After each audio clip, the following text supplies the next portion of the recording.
ഇതിന്റെ പാസ്പോർട്ടും വിസയും കണ്ടുകെട്ടും. ഇന്ദ്രന്റെ പുഷ്പകവിമാനം പിടിച്ചെടുത്ത് ഇന്ത്യൻ എയർലൈൻസിനെ ഏൽപ്പിക്കണം. ദേവേന്ദ്രൻ ഓട്ടോറിക്ഷയിൽ സഞ്ചരിക്കണോ മകൾക്ക്? ഇദ്ദേഹത്തിന് സഞ്ചരിക്കാൻ ഒരു പുതിയ മാരുതി കാർ വാങ്ങിക്കൊടുക്കണം. ഐരാവതം എന്ന വെള്ളാനെ വല്ല കൂപ്പ് കോൺട്രാക്ടർമാരെ ഏൽപ്പിച്ച് തടി പിടിപ്പിക്കണം. ഐരാവതവും ഉച്ചൈസ്രവസ്തും ദേവലോകത്തെ പുതുസ്വത്തുക്കളല്ലേ മഹർഷേ?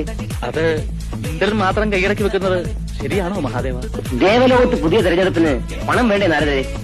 അതിന് വഴിയുണ്ട്.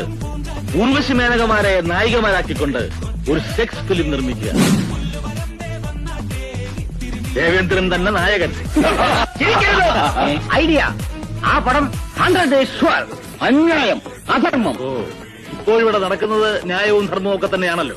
ഇന്ദ്രനെതിരെ ഗൂഢാലോചന നടത്തുന്ന ഈ ദാസീപുത്രനെ വികാരം മൂത്താൽ ബൃഹസ്പതി വിവരദോഷിയാകുമെന്ന് പറയുന്നത് വെറുതെ അല്ല. ഒരുമാതിരി തന്തയില്ലായ്മ പറയും.